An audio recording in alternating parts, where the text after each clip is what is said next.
Começa agora mais um podcast Reconectados, série Distopia, episódio 9.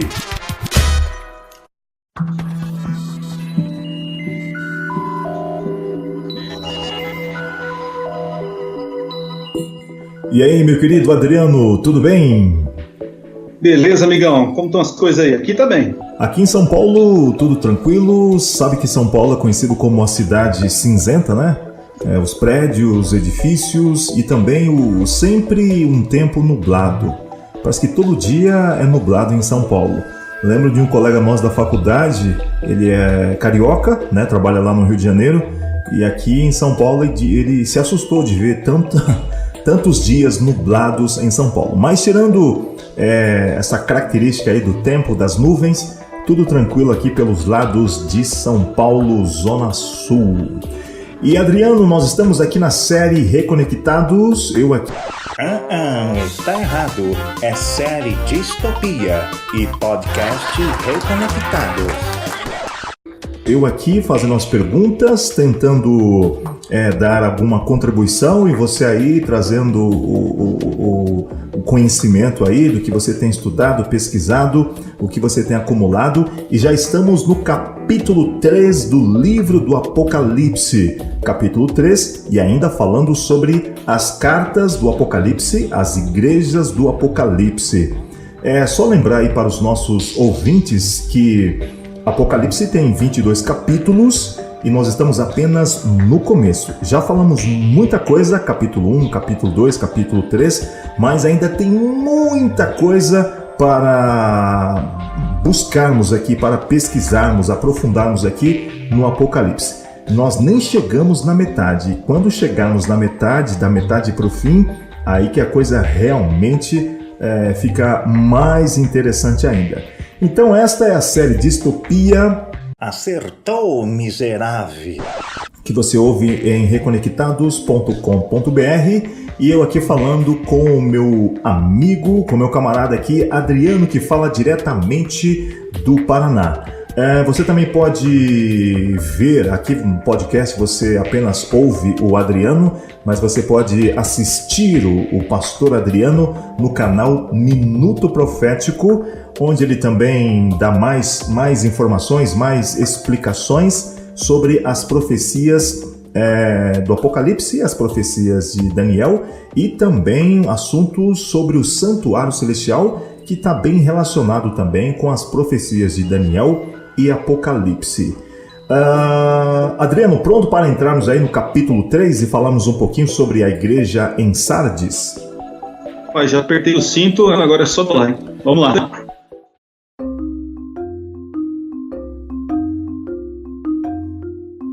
Ao anjo da igreja em Sardes escreve: Estas coisas diz aquele que tem os 7 Espíritos de Deus e as 7 estrelas. Conheço as tuas obras, que tens nome de que vives e está morto. Sê vigilante e consolida o resto que estava para morrer, porque não tenho achado íntegras as tuas obras na presença do meu Deus. Lembra-te, pois, do que tens recebido e ouvido, guarda-o e arrepende-te. Porquanto, se não vigiares, virei como ladrão, e não conhecerás de modo algum em que hora virei contra ti. Tens, contudo, em Sardes, umas poucas pessoas que não contaminaram as suas vestiduras e andarão de branco junto comigo, pois são dignas. O vencedor será assim vestido de vestiduras brancas, e de modo nenhum apagarei o seu nome do livro da vida. Pelo contrário, confessarei o seu nome diante de meu Pai e diante dos seus anjos. Quem tem ouvidos, ouça o que o Espírito diz às igrejas. Apocalipse capítulo 3, versos 1 a 6.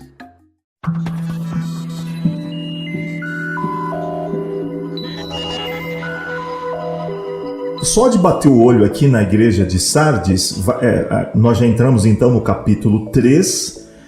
São apenas 6 versículos. O que nós podemos aprender sobre a mensagem de Cristo para a igreja de Sardes? Primeiramente, o que você pode falar sobre a cidade de Sardes?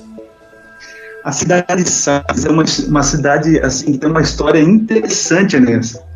A cidade de Sardes era conhecida como uma cidade impenetrável, né? Muitos já tentaram invadir a cidade, mas não conseguia, porque ela era favorecida por uma geografia. Ela ficava no alto de uma colina. Então, a frente da cidade, ela tinha um paredão bem reto, vamos dizer assim, íngreme, né?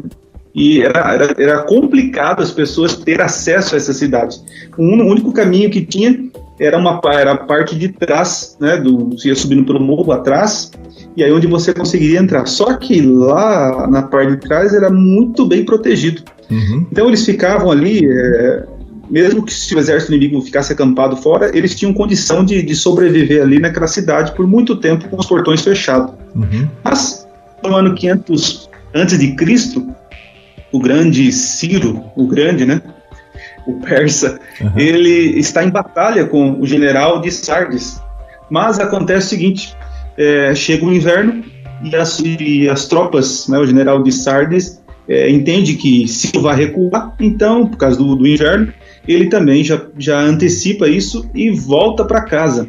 Mas o imperador Ciro, ele, muito esperto, não retrocedeu, né? Pelo contrário, ele foi atrás dos soldados do exército de Sardes e acampou de forma bem escondida, a ponto de que os vigias da cidade não observavam, não conseguiram ver que tinham outros observando, né? Uhum. E conta na história que um dos vigias, ele estava fazendo o seu momento ali, o seu tempo, né, o seu horário ali de trabalho, quando ele teve um descuido e deixou o capacete cair. Então, o que ele fez? Ele pegou, saiu interessante, né? Por uma fresta do muro. Ele saiu e foi lá e catou o capacete e subiu. Isso foi o suficiente para os espias ali observarem aonde tinha a fresta, né? Sim. E foi onde o exército do persa, Ciro, entrar e dominar a cidade. Isso se repetiu no ano 200 a.C. Agora são os gregos, né? Alexandre o Grande e a tropa toda tentando dominar o mundo, como conseguiu, né? Agora a tecnologia já estava um pouquinho mais avançada, né? Não tinha como sobrevoar e mandar o pessoal de paraquedas dentro da cidade, mas eles, de uma forma genial, conseguiram escalar o paredão. E os vigias da cidade não perceberam. Quando foram ver, já estava cheio de soldados no muro, já pulando dentro da cidade, né? Então, Sardes tem uma história bonita, bonita assim, né? Triste de ser invadida, né? Mas é uma cidade muito valorizada, porque ela era bem protegida e tal, mas apenas 2 descuidos pequenos fez com que a cidade viesse ao chão. E Sardes significa literalmente aqueles que sobraram. Se a gente for traduzir de uma forma mais bonita, seria o remanescente, né? Os que sobraram, o remanescente. Então, uma característica aí da cidade, uma cidade, segundo os historiadores, os arqueólogos, uma cidade muito bonita, bem organizada e bem protegida, mas não tem proteção suficiente para os invasores. Interessante. Esse contexto aí da igreja de Sardes, enquanto você fala aí, eu imagino aqui um quebra-cabeça, e é claro, você consegue visualizar a imagem do quebra-cabeça quando todas as peças estão ali montadas, né? Faltando uma peça, você não tem a imagem total. Hoje, depois de 2000 anos, né, da escrita aqui, das revelações do Apocalipse, a gente consegue ver o quadro completo. Então Jesus escolheu realmente cada igreja, digamos, a dedo, porque existiam outras igrejas. Essas 7 igrejas, elas estavam ali na Ásia Menor, né, na atual Turquia, estavam umas próximas das outras, né? Então Jesus poderia ter escolhido outras igrejas de outras regiões, mas fez questão de escolher essas, dadas as características dela, e de alguma maneira essas características também falam do cristianismo, fala da igreja, não só da cidade, mas também fala da igreja, né? Porque, olha aqui, no verso 1 ainda, diz assim: estas coisas diz aquele que tem os 7 Espíritos de Deus e as 7 estrelas. Conheço as tuas obras, que tens nome de que vives e estás morto.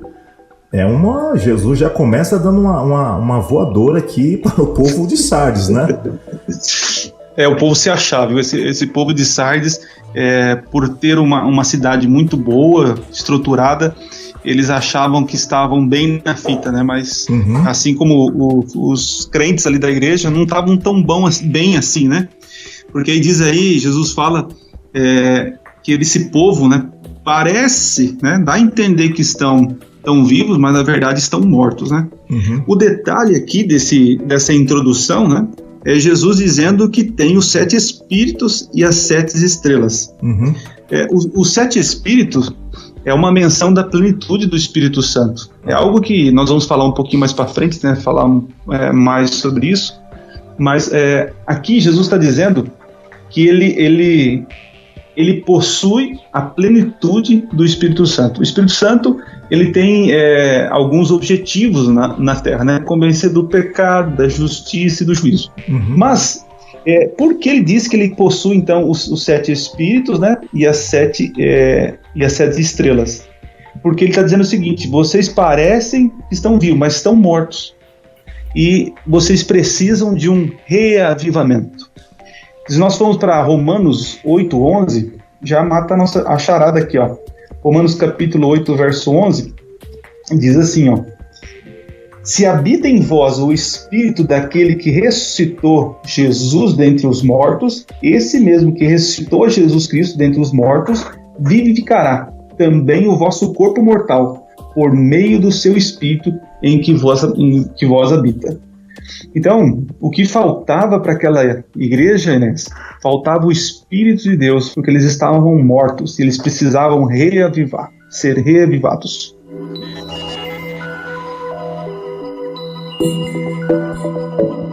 Agora, Adriano, olhando aqui para o texto, né, da igreja de Sardes, nós falamos anteriormente de Tiatira, que tem um elemento ali, a tal da Jezabel, que você bem explicou, na igreja de Pérgamo, a questão dos Nicolaitas, aqui a igreja de Esmirna, a questão da perseguição. Agora, aparentemente, não tem nenhum tipo de ameaça externa para a igreja de Sardes, ou tem? Então, é a igreja que não apresenta tanta ameaça, né?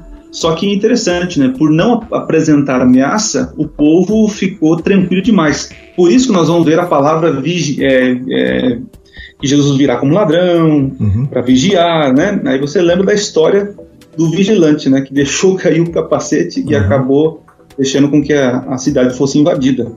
Então, o fato de eles estarem de alguma forma, perseguidos, algum tipo de opressão, fez com que eles achassem que fosse alguma coisa, né? Mas não eram nada, né? Estavam mortos espiritualmente.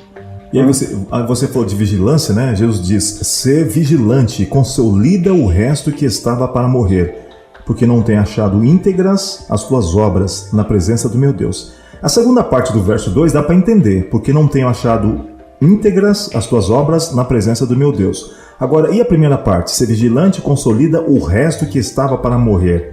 Como entender esse resto para morrer aí? A Bíblia, a nossa revista atualizada, ela tem um ponto assim positivo, né? Que ela tenta traduzir bem literalmente, né?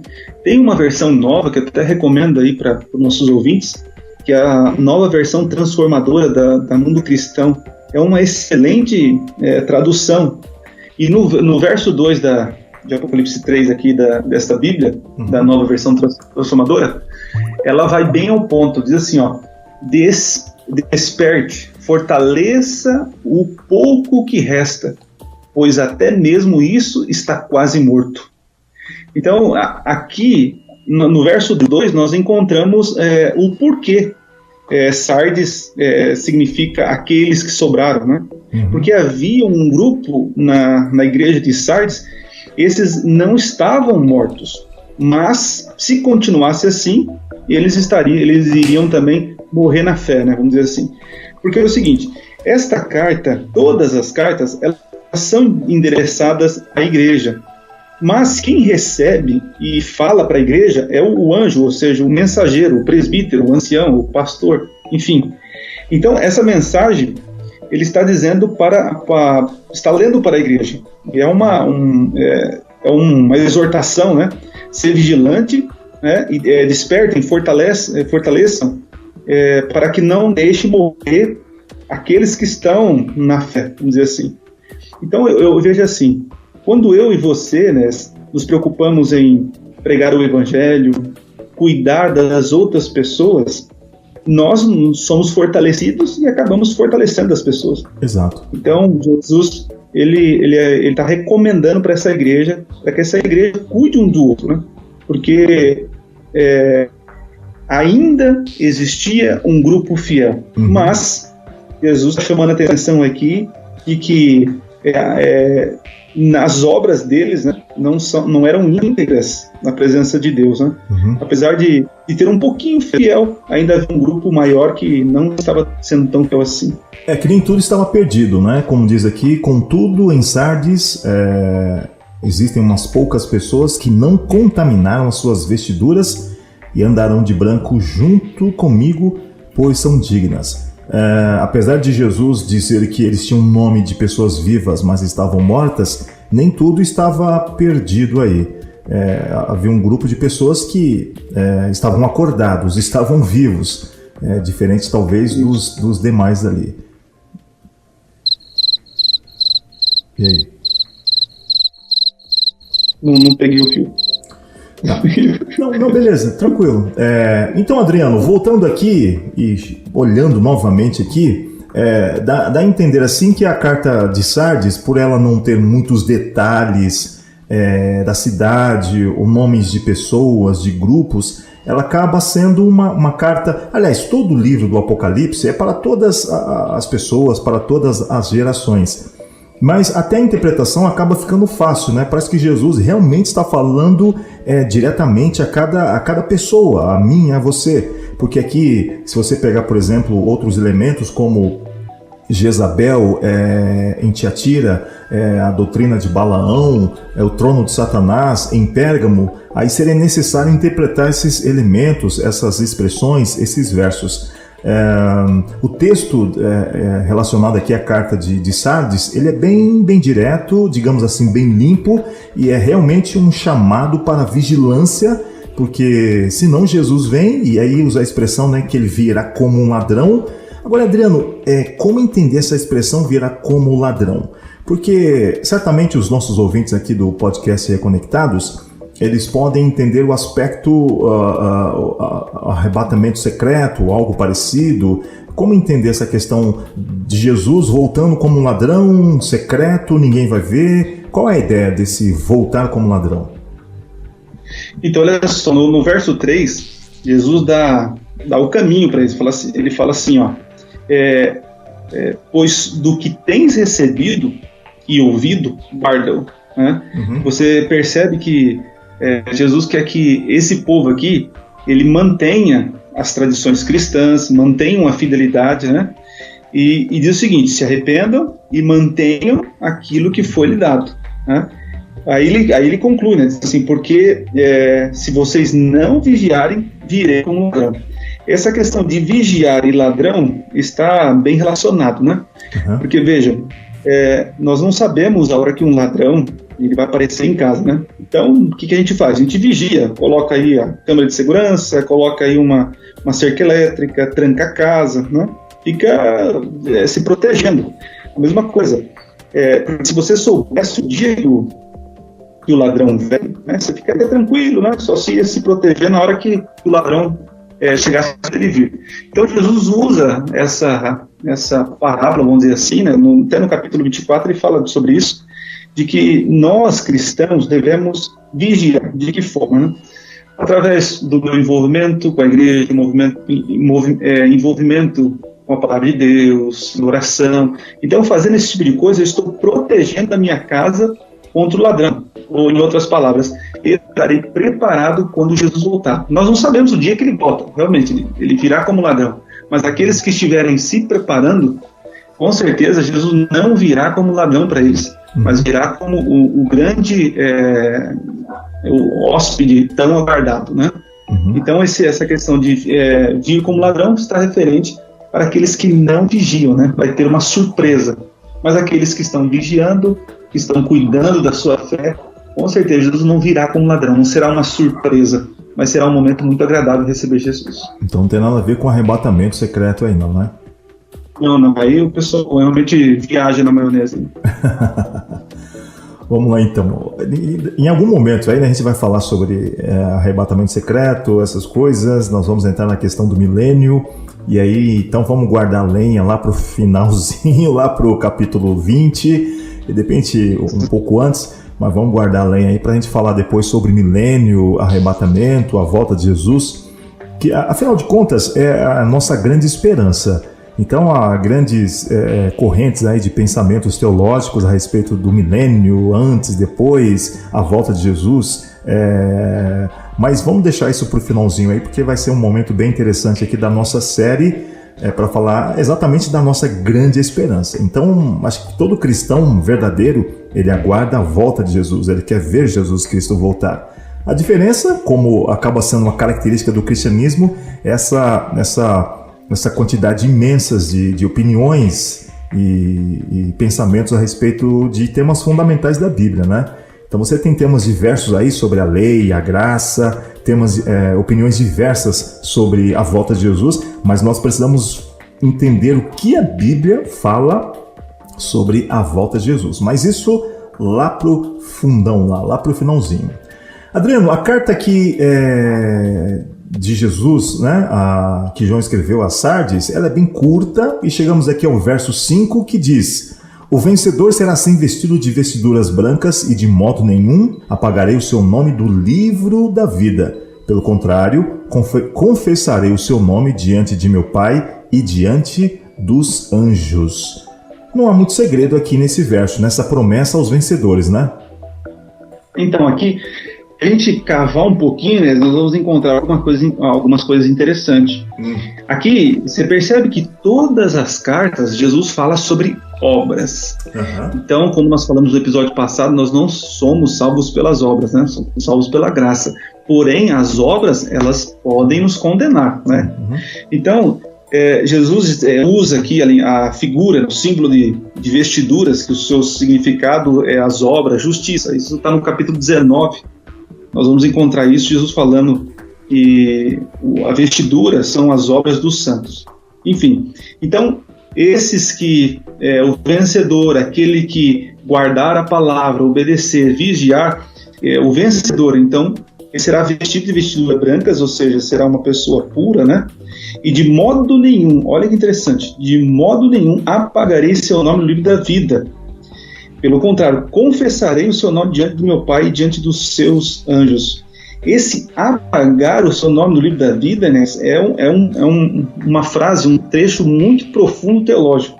Porque tem muitas pessoas que acreditam que uma vez que você foi eleito por Deus, então você não pode, não consegue, não perde a salvação, vamos dizer assim. De fato, Jesus ele estendeu a salvação para todos, né? Apesar que alguns acreditam que só foi para os eleitos, os escolhidos, né? Nós não sabemos, só ele sabe.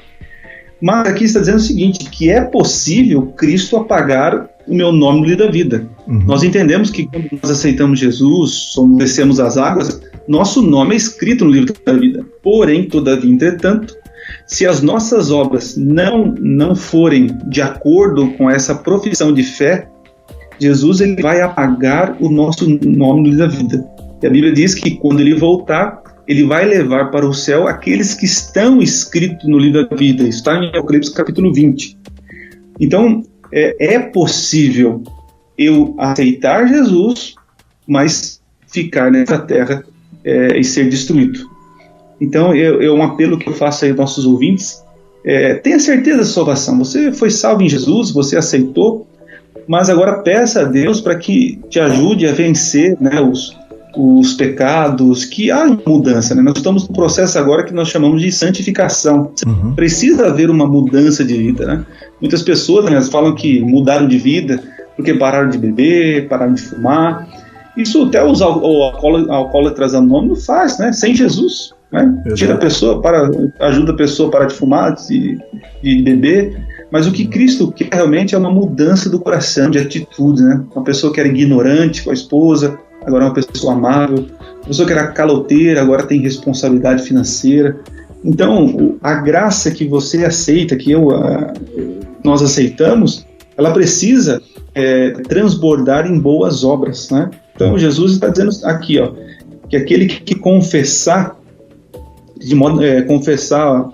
diante dos homens, de modo algum, diz que ele confessará também diante do Pai. Isso tem isso lembra no Evangelho de Mateus também, quando Jesus diz isso, que muitas pessoas acabam por ter vergonha ou porque se sente uma minoria, né, discriminado por ser cristão, acaba sendo um agente secreto de Cristo, né? Uhum. Esses dias aqui, Inés, teve um rapaz que me procurou no WhatsApp dizendo o seguinte: foi, pastor, eu preciso de uma ajuda.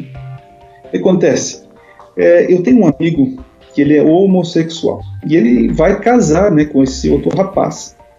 E aí ele me convidou, pastor, para que eu fosse no casamento dele, né? O que eu faço? Situação complicada. Eu falei, amigão, olha só, se você não for no casamento dele, ele ficará chateado com você. Porém, se você for, você está dizendo para todo mundo, inclusive para ele, que você é conivente com esse tipo de coisa. Você não é contra a pessoa, mas o ato, a atitude que eles estão fazendo não é correto perante Deus, né? E se ele for realmente um amigo seu, ele com certeza vai te respeitar e entender. E aí, infelizmente, sabe o que ele disse para mim, Inés? Por quê? Mas, pastor, ele não sabe que eu sou cristão. Nossa. Meu Deus, então você é um agente secreto de Cristo, eu falei para ele, né? Até brinquei com ele. Então, Inés, tem muitos assim que estão no trabalho, estão na escola, na faculdade e não professam a sua fé, tem um certo receio do que as pessoas vão pensar. E isso se encaixa lá em Apocalipse capítulo 21, que diz que os covardes eles não entrarão no reino dos céus. Sardes era uma cidade forte, bonita, só que havia um pequeno povinho, e esse povinho com certeza se sentia tímido, né? E a grande maioria dos cristãos lá achavam que eram os bambambãs, mas estavam mortos. Então Jesus está pedindo aqui para que todos tenham boas atitudes, boas obras, e que não voltem atrás, né? Que confessem a sua fé diante das pessoas, porque Cristo há de confessar o nome dos fiéis diante do Pai e dos santos anjos. Entendi, perfeito. Agora, Adriano, a expressão vestiduras brancas, ela se repete várias vezes aqui no Apocalipse. Em algum momento, os anjos com roupas brancas, os salvos sendo retratados também com roupas brancas. Tem algum significado especial? Olha só, o branco, até em Daniel, no capítulo 7, que aparece o ancião de dias, né? Um aspecto, o cabelo branco e tal. O branco é sinal de pureza, né? Uhum. Até em Isaías capítulo 1, né? Isaías diz, né? Se os teus pecados são como o carmesim, né? Escarlate, se você vier até mim, eu vou transformar, eles serão como branco como a neve, como a lã, né? Então aqui é o significado de pureza, né? Aí você percebe no capítulo 14, quando descreve os salvos, diz que eles não têm mácula, né? Não têm mancha. Então a questão de ser branco é que são pessoas que, pela graça de Cristo, né, venceram os pecados, foram santificados, né? E aí serão revestidos, né, pela graça de Cristo. O branco representando a pureza, né? É isso aí, esse aqui é o podcast Reconectados, em parceria aqui com o pastor Adriano do canal Minuto Profético. E você está conferindo aqui algumas explicações, algumas elucidações sobre a carta à igreja em Sardes. Jesus, se revelando para João na ilha de Patmos, pediu então para que João mandasse mensagens especiais para 7 igrejas. E nós estamos aqui na quinta, exatamente, na quinta igreja, que é a igreja de Sardes. Se você quiser conferir as mensagens anteriores, acesse aí reconectados.com.br e tem os episódios anteriores aí, você vai ver os nossos comentários aqui o nosso bate-papo aí sobre as cartas anteriores, as igrejas anteriores. Adriano, só para fechar aqui, isso aqui é muito importante porque também fala do livro da vida. Os salvos estarão com o nome no livro da vida. O que eu e você e para o nosso amigo, amiga que está nos ouvindo, o que é necessário fazer para ter um nome no livro da vida? Para que eu e você tenhamos o nome escrito, nós precisamos entregar, confessar publicamente Jesus como nosso Senhor e Salvador, né? Uma vez que nós aceitamos a justiça de Cristo, né? Porque o Espírito Santo que hoje está atuando, né? Inclusive é ele mencionado no começo da carta. Se eu e você ouvirmos a voz do Espírito, nos arrependermos do nosso pecado, né? Entender que a nossa justiça ela é insuficiente para herdar a vida eterna e entendermos que nós passaremos pelo juízo e que as nossas obras elas têm que ser coniventes à minha profissão de fé, então, com certeza, Cristo não vai apagar o nosso nome.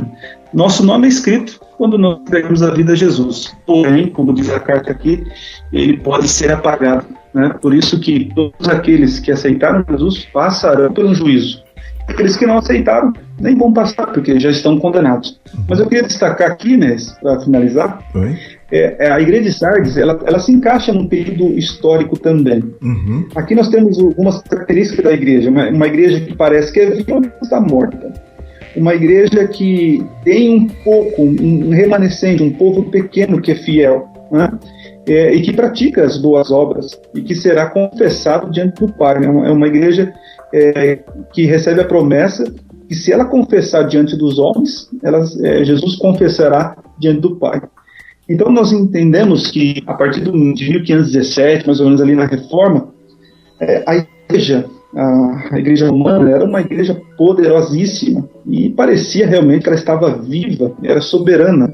Um período aí da supremacia papal, onde eles faziam o que queriam, né? O Papa tinha o poder total e a igreja mandava em tudo. Uhum. Mas nós percebemos o seguinte, era uma igreja que parecia viva, mas realmente estava morta.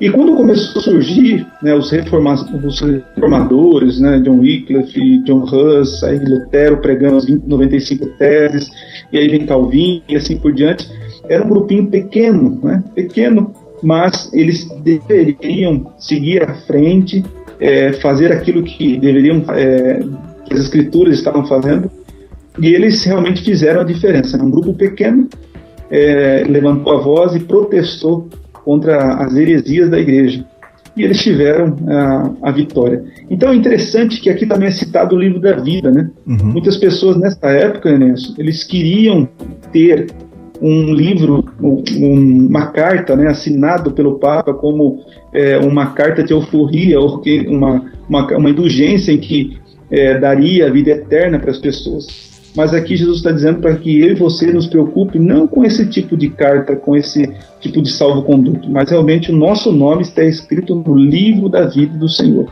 Nós podemos até perder a nossa vida aqui, mas Jesus disse que aquele que ganhar a vida aqui há de perder. Então, fica aqui, encaixa aqui um período da história quando surgem os reformadores. Muitos, Menezes, como você sabe, nosso ouvinte sabe, muitos foram mortos, né, porque confessaram a verdadeira fé.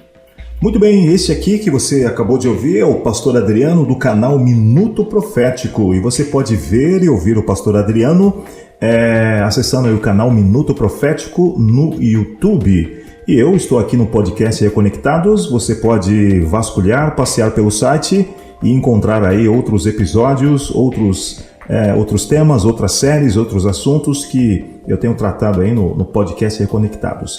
Muito bem, Adriano, muito obrigado aí pela sua participação, que Deus te ilumine, que Deus te abençoe, e a nossa oração é que realmente possamos ter a presença poderosa do Espírito Santo nos guiando, nos orientando, nos corrigindo, para que tenhamos então o nosso nome no livro da vida.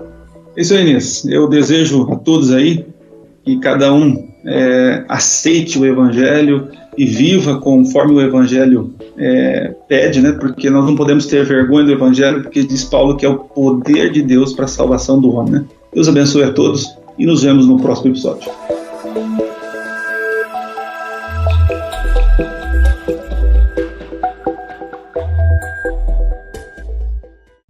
Você ouviu a série Distopia aqui no podcast Reconectados. E fique ligado, a cada semana um novo episódio para você.